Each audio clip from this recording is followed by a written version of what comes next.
اور ان سے لوگ لے کے لوگوں نے باقاعدہ مصحف بھی بنانا لکھنا شروع کر دیا، اور یہ کہا جانے لگا کہ یہ مصحف ابو الدرداء کا ہے، یہ ابن مسعود کا مصحف ہے، یہ فلاں ابی ابن کعب کا مصحف ہے۔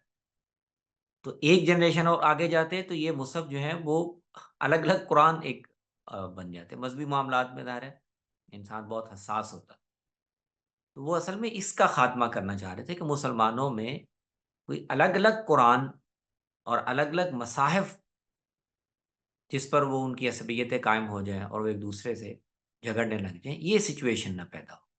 تو اس کا خاتمہ انہوں نے ایک مصحف سے کیا اور وہ کامیاب رہا۔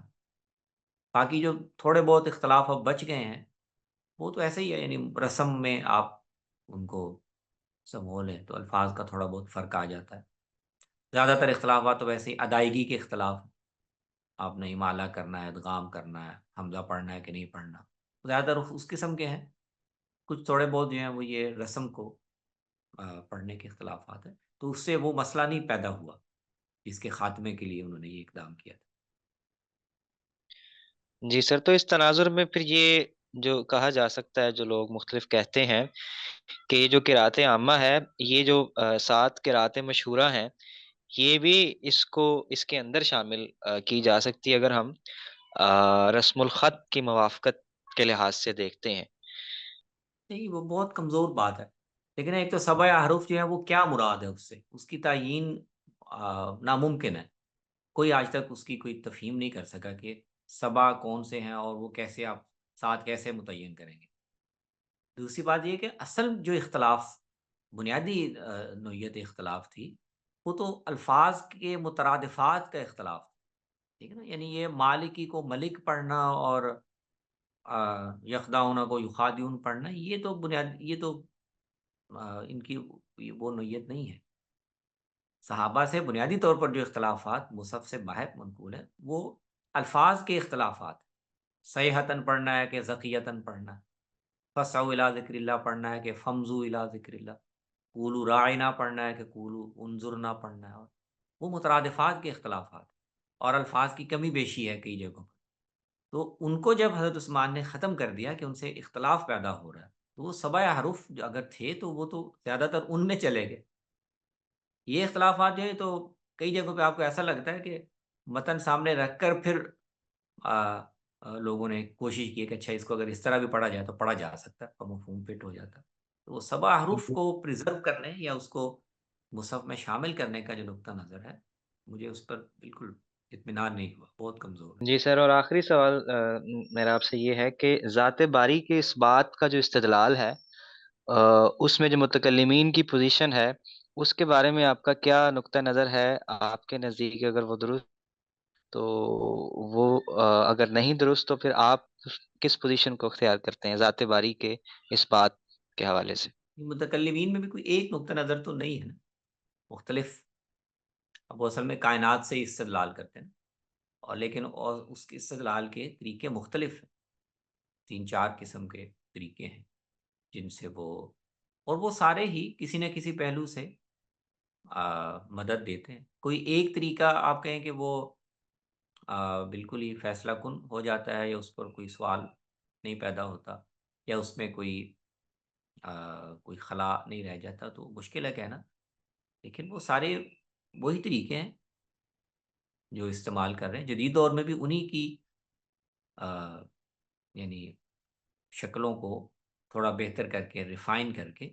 بنیادی تو یہی نا کہ خدا تو ہم نہیں دیکھ رہے، لیکن یہ کائنات جو ہے یہ اپنے حالت کے لحاظ سے، اپنے اوصاف کے لحاظ سے، اس سے ہم استدلال کر رہے ہیں کہ یہ کسی مؤثر کا اثر ہے۔ بنیادی بات تو یہ ہے۔ اب اس کو آپ نے منطق میں کیسے ایک سلوجزم کیسے بنانا ہے، منطقی زبان میں اس کو کس اینگل سے آپ پیش کریں تو مخاطب کے لیے زیادہ مؤثر ہوگا، وہ اس کے طریقے مختلف ہیں، وہ سارے بھی آپ استعمال کر سکتے ہیں، بعض مخاطبین کے لیے ایک، بعض کے لیے دوسرا۔ بعض دفعہ یہ ہوتا ہے کہ بحث کے لیے ایک طریقہ زیادہ کارآمد ہوتا ہے، جو لوگ منکر ہیں تو ان کو آپ نے جواب دینا ہے تو اس کے لیے ایک طریقہ کارآمد ہو سکتا ہے، عام دعوت کے لیے ایک دوسرا طریقہ کارآمد ہو سکتا ہے۔ تو اس میں کسی ایک پر، اس میں امام راضی نے بڑا اچھا لکھا ہے وہاں کے جو کلام کا یا استدلال کا بنیادی مقصد مخاطب کے سامنے جو علمی یا ذہنی رکاوٹیں ہیں ان کو ختم کرنا ہوتا ہے۔ تو اس کا آپ کا پاس جو استدلال ہے یا طریقے استدلال ہے وہ اصل مطلوب نہیں ہوتا، تو کسی ایک خاص پر اصرار بھی نہیں کرنا چاہیے، سارے بیان کرتے رہیں، موقع کے لحاظ سے، آڈینس کے لحاظ سے کسی ایک کو ترجیح دے لیں، تو میرا تو رجحان یہ ہے۔ جی بہت شکریہ سر۔ جی بہت شکریہ۔ حسن صاحب کے سوال سے ریلیٹڈ ایک چیٹ میں کوشچن ہے، میں چاہتا ہوں کہ وہ بھی اسی کے ساتھ ڈسکس ہو جائے۔ رشید صاحب پوچھ رہے ہیں کہ کیا حضرت ابو بکر نے جو مصحف بنوایا تھا اس میں بھی یہ الفاظ کے خلاف باقی رکھا گیا تھا، یا پھر صحابہ کو اس وقت یہ صاحب آزادی تھی؟ آپ کی آواز تھوڑی سی مدھم مجھے آ رہی ہے، مجھے سمجھ نہیں آیا سوال۔ اب ٹھیک ہے؟ اب ٹھیک ہے؟ ہاں آپ ٹھیک، جی اب ٹھیک۔ جی جی، میں نے کہا کہ جو ابھی حسن صاحب سوال پوچھ رہے تھے قرات کے حوالے سے، تو چیٹ کے اندر رشید صاحب کا ایک سوال اسی سے جڑتا ہوا ہے، میں چاہ رہا ہوں کہ وہ بھی ساتھ ہی ڈسکس ہو جائے۔ جی جی وہ پوچھ رہے کہ جی جی کیا حضرت ابو بکر نے جو مصحف بنوایا تھا اس میں بھی یہ الفاظ کا اختلاف باقی رکھا گیا تھا، یا پھر صحابہ کو اس وقت یہ آزادی تھی کہ وہ اس مصحف سے الگ کوئی الفاظ ہوں تو وہ بھی اس میں پڑھ سکتے ہیں؟ جی، اب یہ ایک اہم سوال ہے، اور یہ میں نے بھی اپنے اس آرٹیکل میں اٹھایا ہوا ہے، جو تحقیقات اسلامی میں شائع ہوا تھا۔ اس کے بارے میں نا ہمیں کوئی معلومات ہے نہیں۔ یہ ملتا ہے کہ حضرت ابو بکر نے ایک مصحف مرتب کروایا تھا، اور لیکن وہ کروا کے انہوں نے اپنے پاس رکھ لیا تھا، اس کی کوئی اشاعت عام نہیں ہوئی، اس کی کوئی نقلیں تیار نہیں ہوئی، تو اس لیے وہ جو پس منظر روایت میں بیان ہوا وہ بھی یہی ہے کہ خدا نہ خواستہ کہ اس وقت تو حفاظ تھے، لوگوں کے پاس قرآن تھا، خدشہ نہیں تھا، لیکن امکانی خدشے کے تحت انہوں نے جمع کر لیا تھا کہ کل کو اگر حفاظ جس طرح شہید ہو رہے ہیں، خدا نہ خواستہ یہ مسئلہ نہ پیدا ہو جائے کہ قرآن کا متن ان کے ساتھ ہی چلا گیا، تو اس لیے پتہ نہیں اس میں اور حضرت عثمان کے مصحف میں بعض روایتوں میں ایسا لگتا ہے کہ حضرت عثمان نے نئے سرے سے متن جمع کروایا، بعض میں ایسا لگتا ہے کہ بلکہ یہ بیان ہوا ہے کہ انہوں نے وہی منگوایا کہ وہ لے آئیں اور اسی کی نقلیں تیار کروا کے انہوں نے آگے بھیج دی۔ تو اگر یہ دوسری روایتیں درست ہیں تو اس کا مطلب یہ ہے کہ وہ جو معروف قرات تھی اسی پر تھا، اور بعض صحابہ جو اس سے مختلف قراتیں کر رہے تھے وہ اس کا حصہ نہیں تھی۔ تو اب اس کے بارے میں چونکہ ہمارے پاس کوئی زیادہ تفصیلی مواد نہیں ہے، تاریخی معلومات نہیں ہے، تو ہم قیاسات ہی کر سکتے ہیں۔ جی بہت شکریہ۔ اسد رندانی صاحب آپ سوال پوچھ سکتے ہیں۔ السلام علیکم استاد گرامی۔ وعلیکم السلام جناب۔ میرے دو سوالات ہیں۔ پہلا سوال تو میرا یہ ہے کہ جب ہم کبھی احناف کے ساتھ جو ہے گفتگو کرتے ہیں، مختلف جو ہے وہ ہمارے اصولی منہج کو جو ہے پریزنٹ کرتے ہیں، تو اس میں وہاں سے جو ہے نا ایک بات سامنے آتی ہے، وہ ایک آیت پڑھتے ہیں، وہ وما ینطق عن الہوا وان هو الا یوحی۔ اب میں یہ بات سمجھنا چاہتا ہوں کہ اس آیت میں جس جگہ سے وہ استدلال کرتے ہیں یا اس آیت کا جو مفہوم وہ بیان کرتے ہیں، حالانکہ میرے جیسا ادنا درجے کا طالب علم بھی اس بات کو سمجھ سکتا ہے کہ اس آیت کے اندر جو ہوا کا جو مرجع ہے، یہ ضمیر جو استعمال ہو رہا ہے وہ قرآن مجید ہے، اور اس کو مختلف مقامات پہ بھی دیکھا جا سکتا ہے۔ مثال کے طور پہ انا انزلناہ فی لیلۃ القدر میں بھی جو ہوا کا مرجع ہے وہ قرآن مجید ہی ہے۔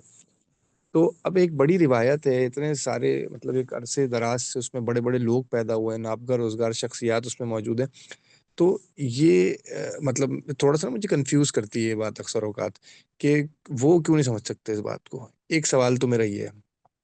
دوسرا سوال میں دونوں ایک ساتھ پوچھ لیتا ہوں، پھر آپ دونوں کا جواب دے دیجیے گا۔ دوسرا سوال میرا یہ ہے کہ جب میں احناف کی رائے جو ہے مختلف فقہی مباحث کے اوپر دیکھتا ہوں، تو مجھے اکثر اوقات یہ خدشہ لاحق ہوتا ہے کہ مطلب مجھے محسوس ہوتا ہے اس کو دیکھتے ہوئے کہ وہ ایسی جگہوں سے بھی اکثر اوقات قرآن مجید کی انہوں نے استدلال کی ہے جہاں پہ وہ بات اتنی واضح نہیں ہے، یا اس طرح سے مطلب اگر میں پڑھتا ہوں تو مجھے تو وہ جگہ سے وہ چیز سمجھ نہیں آتی جس جگہ سے وہ استدلال کرتے ہیں۔ تو کیا آپ مجھے کوئی ایسی ایک آدھ دو کوئی کتابیں یا کوئی اس طرح کے کوئی مطلب ریفرنس اگر مجھے دے دیں کہ اس بات کو ذرا کھل کے ذرا صحیح طریقے سے ان ڈیٹیل میں اس کو اسٹڈی کر سکوں تاکہ میرے سمجھ میں آ سکے کہ یہ جو میں سوچ رہا ہوں کہ یہ بات اسی طرح سے ہے یا نہیں ہے. جزاک اللہ. جو آپ کا پہلا سوال ہے اس میں دیکھیں احناف کے ہاں بھی اور دوسرے اہل علم کے ہاں بھی آپ کو دونوں ہی باتیں مل جاتی، اور احناف کے یہاں اور بھی بعض آیتوں کے تحت ہے، وہ ایک ہی آیت سے بعض دفعہ ایک طرح کا استدلال، بعض دفعہ دوسری بحث میں دوسری طرح کا استدلال کر لیتے ہیں. تو اس آیت میں بھی ایسے ہی، یہ خدا حنفی فقہا بیان کرتے ہیں بعض مباحث میں کہ یہاں اس آیت میں سورہ نجم میں قرآن مجید کی وہ دین احکام جو آپ نے اس کے باہر بیان کی، یا تو وہی اپنے آپ کو وہی سے بتائے گئے، یا آپ نے اجتہاداً بھی کچھ چیزیں اگر استعمال کر کے وہ بتائی اور اللہ تعالیٰ نے ان کی تصویب کر دی، اس پر کوئی تصحیح نہیں کی، تو اس کو بھی ایک تصویب حاصل ہوگی. تو اس طرح وہ اس زاویے سے بعض جگہوں پر بعض مباحث میں اس یہ جو ضمانت ہے کہ پیغمبر اپنی طرف سے کوئی بات نہیں کہتا، وہ قرآن کے بارے میں بھی نہیں کہتا، اور اس کے علاوہ جو اس نے دین کی بات کہی ہے، اللہ کی نسبت سے لوگوں کو بات بتائی ہے، تو اس میں بھی اپنی طرف سے کوئی بات نہیں کہتا. تو مانن وہ بات ٹھیک ہے، مانن اس میں کوئی مسئلہ نہیں ہے. پیغمبر اللہ کی نسبت سے کوئی بات اپنی طرف سے نہیں کہے گا. ہاں متن میں براہ راست کون سی چیز زیر بحث ہے یہ ظاہر ہم بات کر سکتے. جو دوسرا آپ کا سوال ہے وہ بھی بالکل صحیح ہے، اور یہ سارے ہی اہل علم کرتے ہیں، یعنی قرآن مجید سے صرف جو اس کی عبارت النص ہے جو وہاں پر براہ راست بیان کرنا مقصود ہے، اس کے علاوہ اس کے اشارات سے، بعض دفعہ استنباطات سے، بعض دفعہ بہت ہی بعید قسم کے استنباطات سے بھی کر لیتے ہیں استشہاد. تو یہ بات اصول میں یعنی جیسے آپ نے سمجھی ہے یا آپ کو محسوس ہوئی ہے وہ تو ٹھیک ہے. اب اس کی یہ ہے کہ کسی نے باقاعدہ اس پر کوئی تفصیل لکھی ہو یا اس پر کوئی ناقدانہ جائزہ لیا ہو کہ کہاں کہاں فقہا جو ہیں وہ ایسا استنباط کرتے ہیں جو وہاں سے نہیں نکلتا، تو وہ دیکھنا پڑے گا. اس وقت تو مستحضر نہیں ہے، لیکن یہ صرف احناف کے یہاں نہیں، سارے اہل علم بعض دفعہ اس کا شکار ہو جاتے. جزاک اللہ استاذ، بہت شکریہ. جی بہت شکریہ جی. ارسا راجپوت صاحبہ آپ سوال پوچھ سکتے ہیں، کی آواز صاف نہیں ہے. السلام علیکم. جی ارسا آپ کی آواز نہیں آ رہی. نہیں اب تو آ رہی ہے، اب جو جی خاتون بات کر رہی ہیں ان کی آواز آ رہی ہے. السلام علیکم. وعلیکم السلام.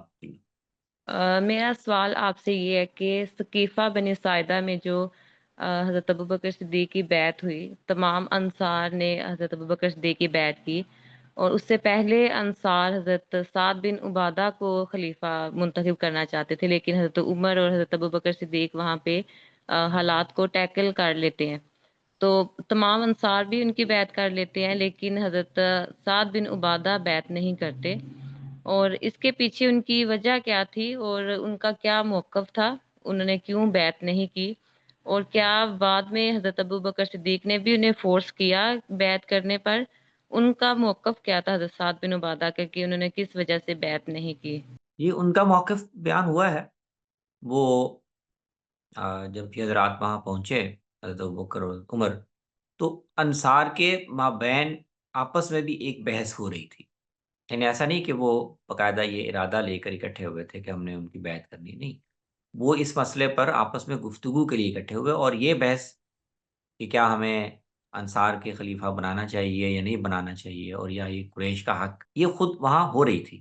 تو اس میں اس سچویشن میں یہ حضرات بھی چلے گئے، اور انہوں نے وہی جو آرگیومنٹ ہے کہ قریش کی سیادت کو ہی عرب کے لوگ تسلیم کریں گے. نبی صلی اللہ علیہ وسلم نے بھی اس حقیقت کو کسی حکم کے طور پر نہیں لیکن ایک واقعے کے طور پر بیان فرمایا کہ قریش کے لوگ ہی اس کے ذمہ دار ہوں. انصار کا استدلال جو سعد بن عبادہ تھے اور ان کی تائید میں اور بھی حضرات، حباب ابن منذر تھے اور کچھ انصار، وہ بھی سیاسی استدلال کر رہے تھے. وہ بھی کہہ رہے تھے کہ آج مسلمانوں کو یا اسلام کو اگر ایک اقتدار حاصل ہے تو وہ اقتدار تو انصار کی وجہ سے حاصل. یہ علاقہ مہیا کرنے میں، رسول اللہ کو افرادی قوت مہیا کرنے میں، جنگوں میں آپ کے ساتھ شریک ہونے میں، یہ سارا کام تو انصار نے کیا. تو اس لحاظ سے سیاسی طور پر انصار کا یہ حق بنتا ہے کہ وہ امراء ہو، امیر ہو، یا کم سے کم ایک امیر ان میں سے، ایک امیر ہم میں سے ہو، ہم یعنی اس کو بدل بدل کے خلیفہ منتخب کریں. تو یہ ان کا آرگیومنٹ.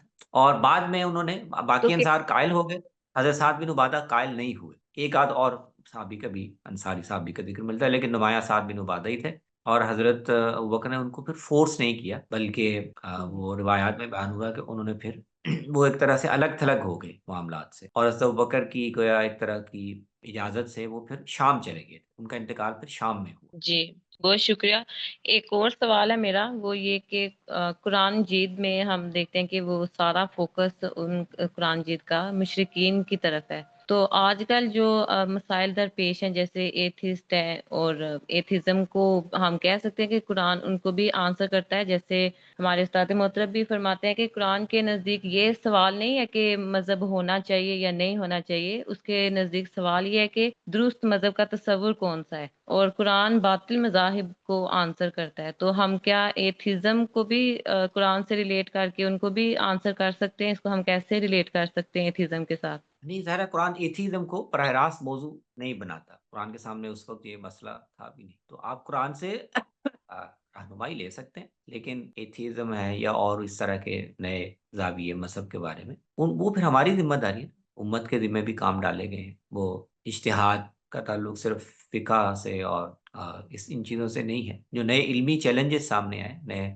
سوالات سامنے آئے، اس میں بھی اجتہاد کی ضرورت ہوتی ہے، وہ ہمیں اجتہاداً ہمیں ڈیولپ کرنے ہیں، کس قسم کا ایتھیزم ہے، اس کا استدلال کیا ہے، کیونکہ ایتھیزم بھی کئی آرگیومنٹ لے کے آتا ہے مختلف قسم کے، تو وہ ہماری ذمہ داری ہے۔ جی بہت شکریہ آپ کا۔ جی جی بہت شکریہ عرصہ صاحبہ۔ بلال منیر صاحب آپ سوال پوچھ سکتے ہیں۔ جی السلام علیکم ورحمۃ اللہ وبرکاتہ۔ وعلیکم السلام۔ جی میرا سوال یہ ہے کہ قرآن مجید میں جو نبی صلی اللہ علیہ وسلم کے منصبی فرائض میں ایک تزکیہ بھی ہے، تو صوفیہ جو تزکیے کو لیتے ہیں وہ اس کو دل کے ساتھ جوڑتے ہیں اور دل کی صفائی کے ساتھ اس کو ملاتے ہیں، اور ان کا یہ کہنا ہے کہ نبی علیہ السلام کی صحبت میں بیٹھنا اور آپ کی زیارت یہ ان کے دلوں کے لیے تزکیہ تھا، اور اس کے بعد پھر وہ کہتے ہیں کہ وہ دور چکے نہیں رہا، تو اب ہمیں دل کی تزکیے کے لیے محنت کرنی پڑے گی، کچھ ریاضت انہوں نے الہامی طریقوں سے یا دیگر ذرائع سے بھی مشقیں بنائی ہیں۔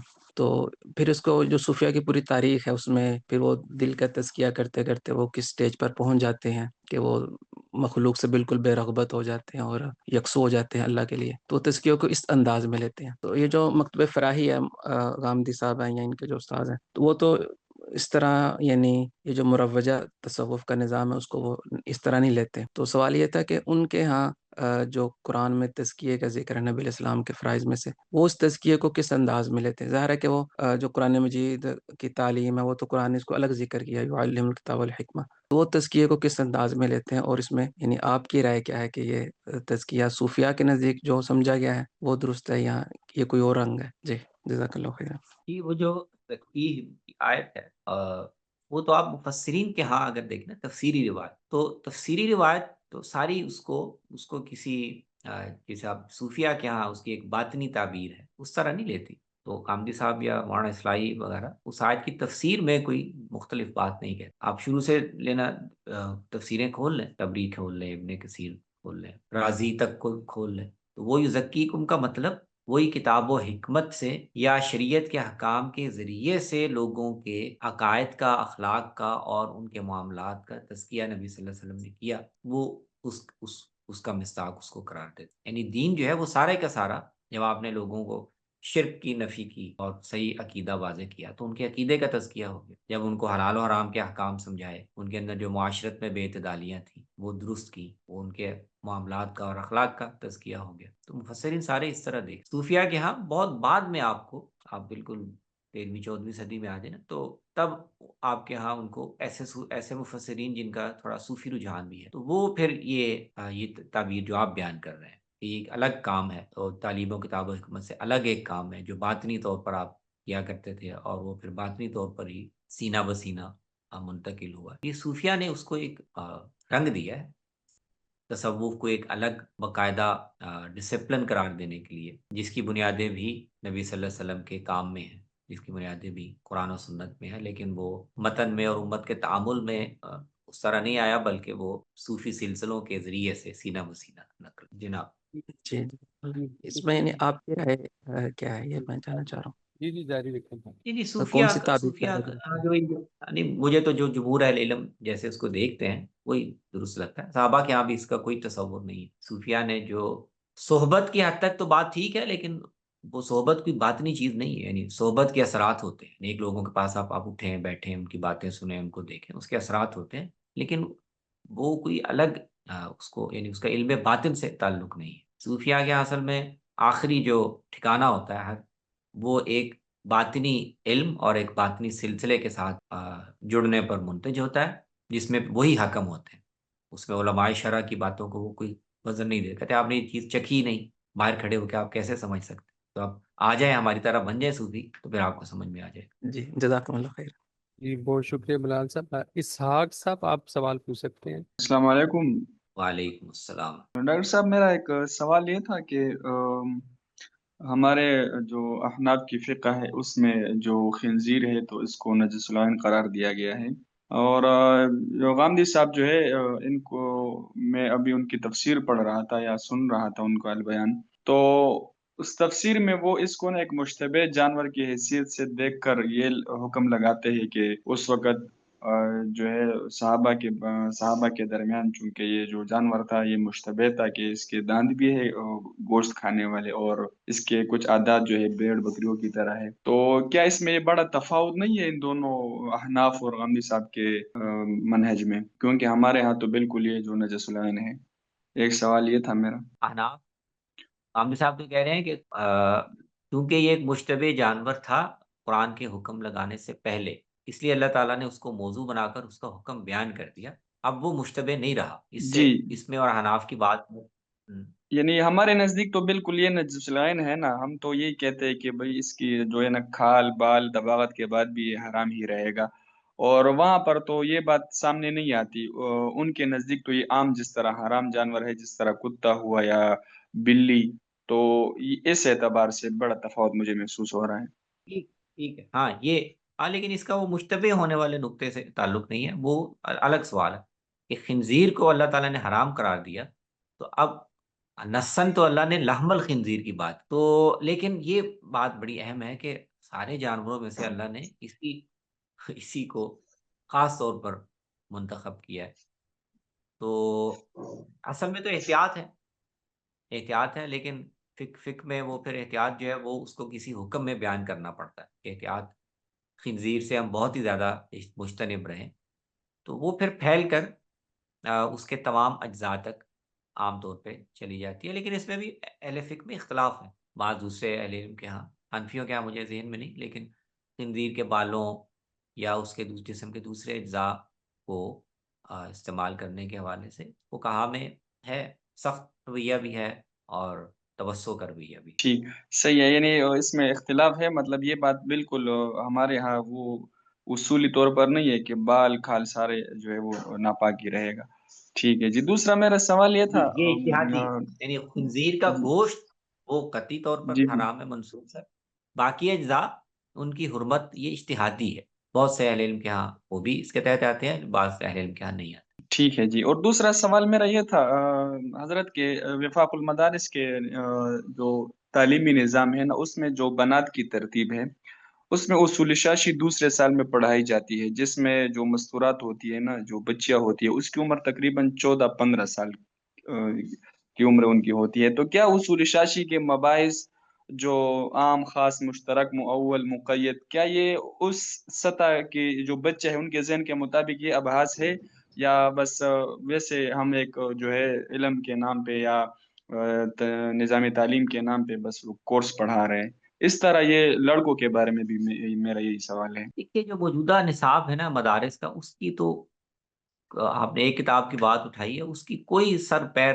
مجھے تو سمجھ میں نہیں آتا، کوئی اصل میں جو اصل درس نظامی تھا وہ اس کا ایک معیار بھی تھا، اس کے پڑھنا کس نے ہے وہ بھی اس کا ایک سٹینڈرڈ تھا، اور اس سے آپ کس طرح کے لوگ پیدا کرنا چاہتے ہیں، ان میں کیا صلاحیت، وہ کافی تجربات کے بعد ایک بنایا گیا۔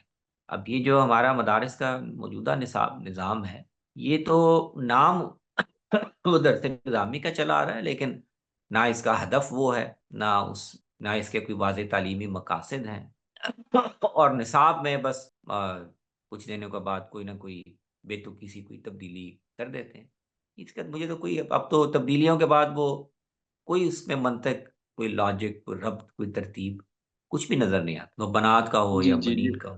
ٹھیک ہے جی، اس نظام میں رہتے ہوئے سارے علماء کے تو یہی رہے مطلب مدارس میں، لیکن اس کے بارے میں کوئی بات پتہ نہیں ہو نہیں پا رہی، کیا وجہ ہے؟ ورنہ ہم جب میں ایک مدرسے میں پڑھاتا ہوں تو جب ہم بیٹھ جاتے ہیں سارے استاد تو ہمارا جو موضوع ہے وہ یہی ہوتا ہے، لیکن اس کے باوجود بھی پھر یہ ترتیب چل رہی ہے۔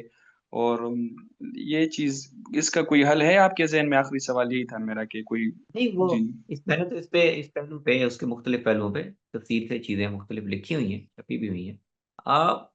وہ ایک تو یہ ہے کہ نوعیت کیا ہے پیچیدگی کی، اس کو متعین کرنا اہم ہے، اور دوسری بات یہ کہ وہ سمجھ میں آ بھی جائے تو جو اتنا بڑا سسٹم ہے، نظام ایک بن گیا ہے، اور اس کے مقاصد صرف تعلیمی نہیں رہے، وہ ایک پورے طبقے کو یعنی سوشلی اور فائنینشلی سپورٹ کرنے کا بھی ایک سسٹم ہے، اس کے ساتھ سیاسی مقاصد بھی جڑ گئے ہیں، اس میں پھر تبدیلی بہت مشکل ہو جاتی۔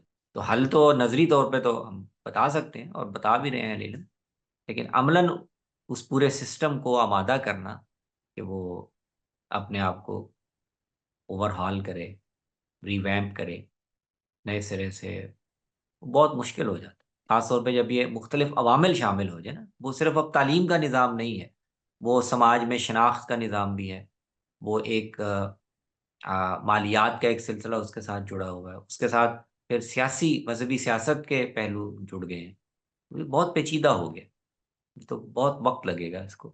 ٹھیک ہے جی، بہت شکریہ جی، بہت شکریہ۔ جی ساتھ بہت شکریہ۔ اکرام صاحبہ آپ سوال پوچھ سکتے ہیں۔ ہاں جی، اور یہ میرے خیال میں آخری ہوگا کیونکہ وقت ہمارا 10 بجے کا ہو جی گیا۔ جی السلام علیکم سر۔ وعلیکم السلام۔ سر میرا کچھ ڈفرینٹ سا کویشچن تھا سر۔ اب جیسے ہم نے یہاں پہ جو ایستھیٹک کے پروسیجرز ہیں جس میں ہم بوٹاکس اور فلرز، جس میں ہم دیکھتے ہیں کہ ایک نوز کی جو نیچرل شیپ ہوتی ہے وہ چینج کر دی جاتی ہے، یا جو لپس نیچرل اللہ تعالیٰ نے بنایا ہے، تو لیڈیز اب تو اس طرف بہت ہی زیادہ رجحان چلا گیا کہ وہ ان کی شیپ چینج کرواتی ہیں، اور بھی باڈی پارٹس ہیں جہاں پہ یہ فلرز وغیرہ جو ہیں وہ لگوائے جاتے ہیں، ٹھیک ہے، اس میں ڈفرینٹ پارٹس ہیں۔ تو اسی طرح سر آئی بروز ہیں، ان کو اوپر جو ہے وہ کر لیا جاتا ہے کہ ایک یوتھ لک آئے اس کے لیے۔ اسی طرح اور بھی تھریڈنگز ہوتی ہیں جو تھریڈز ڈال دیتے ہیں، اور رنکلس کا بھی ٹریٹمنٹ ہے۔ اچھا سر، میرا یہ کویشچن ہے کہ جس طرح اللہ تعالیٰ نے فرمایا کہ جو اس کی تخلیق ہے اس کو نہیں بدلنا، جس طرح سب کا ایک کنسیپٹ ہے کہ کوئی بھی جو یہ وگ وغیرہ وہ نہیں یوز کر سکتا، اسلام میں منع ہے، تو سر میرا کویشچن ہے کہ یہ سارے پروسیجرز جو چل رہے ہیں، ہاں سر میں اس کے لیے آپ سے پراپر ایک ٹائم بھی لینا چاہوں گی۔ اس میں ڈفرینٹ پروسیجرز ہیں، جیسے اس میں سر وائٹننگ پروسیجر بھی آ جاتا ہے جس میں ڈرپس وغیرہ لگتی ہیں، اور جو نیچرل کلر ہے وہ بالکل ایک پوری باڈی کا ہی چینج ہو جاتا ہے، اور یہ ڈفرینٹ چیزیں آ جاتی ہیں، ٹھیک ہے۔ ایک وائٹننگ پروسیجر ڈفرینٹ آ جاتا ہے، اس میں جو میں نے آپ کو بتایا لپس کا یا کسی اور پارٹ کو وہ چینج کر دیتے ہیں، بالکل ایک نیچرل لک ختم ہو جاتی ہے جو اللہ تعالیٰ نے بنائی تھی، اور ماڈلس کو دیکھ کے جیسے بھی ان کی کنسیپٹس ہیں جو انہیں اچھا لگتا ہے اس کو چینج کر دیتے ہیں۔ تو سر میں یہ پوچھنا چاہتی تھی کیا اسلام میں اس کی، مجھے سر اصل میں کوئی بندہ ایسا نہیں مل رہا تھا کہ جس سے میں یہ اتنی تفصیل سے پوچھ سکتی ہوں، جس کا اس بارے میں اچھا خاصا نالج ہوتا، کیونکہ سر رول لگا دینا بہت آسان ہے کہ یہ حرام ہے، نہیں ایسے نہیں ہونا چاہیے، اصول یہ ہے، ٹھیک ہے سر۔ مجھے اصل میں یہ چاہیے تھا سر کہ آج یہ اتنا عام ہو گیا، اتنا عام ہو گیا کہ اگر آپ اس ماحول میں رہتے ہیں نا تو آپ کو ایسا لگتا ہے ہاں اب تو یہ ضرورت بن چکی ہے۔ تو میرا یہ کویشچن ہے سر، اس میں اسلام، ہماری اسلامی شریعت کیا کہتی ہے ہمیں، یہ بتا دیجیے گا۔ دو تین باتیں اختصار سے میں عرض کر دیتا ہوں، ظاہر ہے سوالات تو اس میں۔ ایک تو یہ کہ یہ بات صحیح ہے کہ جسم میں ایسی تبدیلیاں کرنا جو تغییر خلق اللہ کے ضمن میں آتی ہیں، وہ تو نبی صلی اللہ علیہ وسلم نے بہت وضاحت سے اس سے منع کیا ہے۔ یعنی آپ کو آپ کے جسم کا چہرے کی کوئی شیپ یا کوئی ایسی چیز ہے جو نارمل ہے، عام انسانوں کی ہوتی ہے، لیکن آپ کو وہ شیپ پسند نہیں ہے اور آپ اس کو اپنی پسند کی ایک شیپ دینا چاہتے ہیں، یہ تو اصل میں اللہ تعالیٰ نے آپ کو جو شکل و صورت دی ہے اس پر ایک طرح سے اعتراض بن جاتا ہے۔ یہ تو اس کی تو اجازت نہیں ہے. البتہ فقہا یہ کہتے ہیں کہ ایسے آپ کے دانت ہیں، ناک ہے، آئی بروز ہیں یا کوئی چیز جو عام انسانوں کے ہوتے ہیں ان سے بہت ہی مختلف ہیں اور وہ بدنما لگ رہے ہیں، فٹ شیپ، جیسے مطلب ایکسٹریم شکل اس کی ہے کہ جیسے بچے کلیفٹ پیدا ہوتے ہیں ان کے، تو ان کو آپریشن سے ٹھیک کروانا، یا ناک کٹی ہوئی ہے، چپٹی ہے، یعنی غیر فطری شکل اس کی ہے، اس کو ٹھیک کروانا. تو علاج کی نوعیت کی جو چیزیں ان کو فقہا کہتے ہیں کہ ان کی اجازت ہے. تو دونوں میں فرق کرنا پڑے گا. اور بیچ میں ایک گرے ایریا لازماً پھر آ جاتا ہے. کون سی چیزوں کو آپ تغییر شمار کر رہے ہیں، کون سی چیزیں ہیں جن کو آپ امپروومنٹ، علاج کی نوعیت کی امپروومنٹ شمار کر رہے ہیں. تو بیچ میں گرے ایریاز بھی کافی آ جاتے ہیں. تو اصولی طور پر تو یہ حکم ہے. باقی یہ کہ جب ماحول میں ایک چیز بہت عام ہو جائے تو اس کا اپنا ایک دباؤ بن جاتا ہے، اور خواتین کے لیے، مردوں کے لیے بھی بعض دفعہ اس سے بچنا یا اس کو اوائڈ کرنا کافی مشکل ہو جاتا ہے. تو اس میں ہمیں توقع یہی کرنی چاہیے کہ اس طرح ماحول کے دباؤ میں اگر شریعت کے کچھ پابندیوں پر عمل مشکل ہو جائے اور لوگ اس دباؤ کی وجہ سے وہ کریں، تو اللہ تعالیٰ سے توقع ہے کہ وہ اس کا لحاظ کریں گے. نبی صلی اللہ علیہ وسلم نے بھی یہ فرمایا تھا کہ آہستہ آہستہ دین پر، اس کی پابندیوں پر عمل مشکل ہو جائے گا. تو ایک وقت وہ بھی آئے گا کہ لوگ اگر 10% دین پر بھی، یعنی ماحول چونکہ سپورٹیو نہیں ہوگا، ماحول سپورٹ نہیں کر رہا ہوگا، ماحول میں چیزیں بہت منفی عام ہو جائیں گی، تو 10% پر بھی اگر لوگ عمل کر لیں جو ان کی استطاعت میں ہے، تو اسی پر اللہ تعالیٰ کے ہاں نجات کا فیصلہ ہو جائے. جی یہ میں نے اختصار سے. سر اب جس کا ہم جس سوسائٹی میں رہتے ہیں، یا اگر ہم تھوڑا ماڈرن ایریاز میں چلے جائیں، یونیورسٹیز میں چلے جائیں یا ان جگہوں پہ، تو سر ایک سانولا رنگ جو ہے نا اب ایک ایپ سمجھا جاتا ہے، معیوب سمجھا جاتا ہے. اس کے لیے پہلے تو لوگ بڑی وائٹننگ کریمز یوز کرتے تھے، تو سر اب اس کی ڈرپس آ چکی ہیں، مطلب فیس کے بجائے آپ پورا ہی چینج ہو جاتا ہے. تو دوسرے سر میں یہ پوچھا رہی تھی، چلیں بوٹاکس فلرز تو ایک سائڈ پہ رکھ دیں، سر ایک یہ والا کویسچن مجھے بتا دیں کہ یہ جو وائٹننگ انجیکشنز ہیں، کیا عورت اپنے شوہر کے لیے کیا اپنا جو رنگ ہے وہ تبدیل کر سکتی ہے؟ دوسرا سر جو رنکلز آ جاتے ہیں، یہ جھریاں پڑ جاتی ہیں with the passage of age, تو کیا وہ اس کے لیے عورت اپنے شوہر کے لیے، یا شوہر نہ بھی ہو ویسے، کیا اس کے لیے علاج کروا سکتی ہے، اس کو ختم کروا سکتی ہے؟ جی یہ وہ دائرہ ہے کہ جس میں آپ جو شریعت کی پریفرنس ہے وہ بیان کر سکتے ہیں، لیکن اس میں نا خاص طور پہ جس طرح کے ماحول کا آپ حوالہ دے رہے ہیں، چیز اتنی عام ہو جاتی ہے کہ وہ نارمل ہو جاتی ہے اور اس سے ہٹنا بچنا لوگوں کے لیے مشکل ہو جاتا ہے. تو میں حرام تو نہیں کہوں گا، حرام کا فتویٰ کافی سنگین ہو جاتا ہے، لیکن شریعت، اگر آپ کا ایمان مضبوط ہے اور آپ چاہتے ہیں کہ ایمان کے تقاضوں پہ عمل کریں، آپ کا وہ جذبہ مضبوط ہے، تو شریعت سے آپ پوچھیں گے تو وہ کہے گی کہ نہیں یہ کام نہ کریں. لیکن آپ کے عملی حالات کی اپنی مجبوریاں ہیں، اس کے تحت اگر آپ دباؤ کے تحت شوہر کے تقاضے پر کر لیں تو امید ہے کہ اللہ تعالیٰ کوئی ساتھ اگر استغفار بھی کرتے رہیں تو امید ہے کہ اللہ تعالیٰ درگزر فرمائیں گے. جی سر ٹائم جی ختم ہو ٹائم گیا اوور ہو گیا.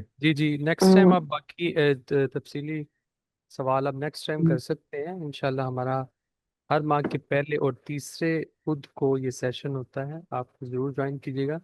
ٹائم ہمارا پہلے سے بھی اوور ہو چکا ہے.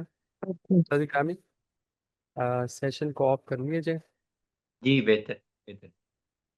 جی بہت شکریہ جی بہت تمام شکریہ. شرکاء کا، تمام سوال کرنے والوں کا. سیشن کا اختتام کرتے ہیں. السلام علیکم.